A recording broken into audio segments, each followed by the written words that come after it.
Tragedi Westerling, Sejarah Pilu Rakyat Sulawesi Selatan. Raymond Paul Pierre Westerling, sosok kejam yang menoreh lembar kelam dalam sejarah Sulawesi Selatan, Sulsel. Ia merupakan tokoh utama dalam tragedi korban 40.000 jiwa di Sulawesi Selatan pada periode Desember tahun 1946 hingga Februari tahun 1947.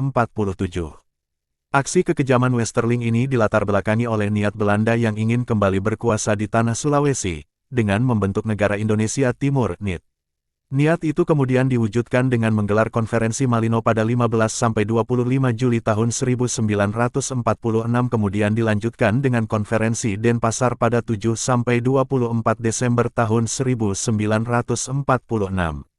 Konferensi tersebut diselenggarakan untuk membahas pembentukan negara-negara bagian yang berbentuk federasi di Indonesia serta rencana pembentukan NIT. Berbagai upaya dilakukan Belanda untuk mewujudkan berdirinya NIT dengan bernaung di bawah Kroon Ratu Belanda serta perjanjian Linggarjati yang telah disetujui pada tanggal 15 November tahun 1946. Yang mana dalam perjanjian tersebut, wilayah Sulawesi tidak diakui secara de facto sebagai bagian dari Indonesia. Rencana pembentukan NIT saat itu ditentang oleh rakyat Sulsel. Mereka terima jika harus kembali berada di bawah kekuasaan Belanda dengan dibentuknya negara federal. Para warga di berbagai penjuru wilayah pun melakukan perlawanan. Perlawanan tersebut terjadi di hampir seluruh wilayah Sulsel dan pergerakannya kian gencar dari hari ke hari. Besarnya perlawanan rakyat di Sulsel membuat pihak Belanda yang bertugas kewalahan. Bahkan, Belanda menyebut kekacauan di Sulsel kala itu sebagai masa bersiap yang merupakan masa dimulainya perang dekolonisasi Belanda. Westerling pun ditugaskan bersama 123 pasukannya ke Sulawesi untuk mengatasi situasi tersebut. Ia membawa misi untuk mengakhiri teror Partai Republik di Sulawesi Selatan dan memulihkan perdamaian. Teror yang dimaksud adalah gerakan dari para pejuang-pejuang kemerdekaan di Sulawesi Selatan. Langkah pertama Westerling adalah pembersihan Makassar. Ia dalam operasinya menggunakan metode menebar teror untuk menciptakan rasa takut di masyarakat. Ia bahkan menciptakan metode Standre dalam menjalankan misinya. Metode Standre adalah mengumpulkan rakyat di tanah lapang, kemudian menyuruh mereka menunjuk pemuda yang merupakan pejuang.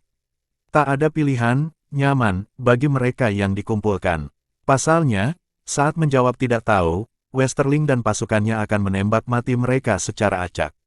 Jika menunjuk, maka orang yang ditunjuk itulah yang akan ditembak mati. Meskipun kerap disebut korban Westerling di Sulsel mencapai 40.000 jiwa, hingga kini jumlah pastinya masih kontroversi. Ada banyak versi, yang paling terkenal adalah angka 40.000 jiwa. Ini angka yang diucapkan Kahar Muzakar ketika menghadap Presiden Soekarno di Yogyakarta tahun 1947. Jumlah ini dibantah sendiri oleh Westerling. Dalam buku autobiografinya, ia mengaku hanya membunuh 600 orang. Sementara, menurut penelitian Angkatan Darat yang dilakukan pada 1950-an, jumlah korban sebanyak 1.700 orang. Tahun 1969, pemerintah Belanda juga melakukan pemeriksaan. Diperkirakan angka kematian akibat pembantaian sebanyak 3.000 orang. Data ini disebutkan dalam buku yang berjudul Tragedi Westerling Sang Pembantai Rakyat Indonesia. Versi terakhir berasal dari Anhar Gonggong, sejarawan yang ayahnya juga turut menjadi korban pembantaian. Ia menyebut angka 10.000 sebagai jumlah korban dari pembantaian yang dilakukan Westerling bersama pasukannya.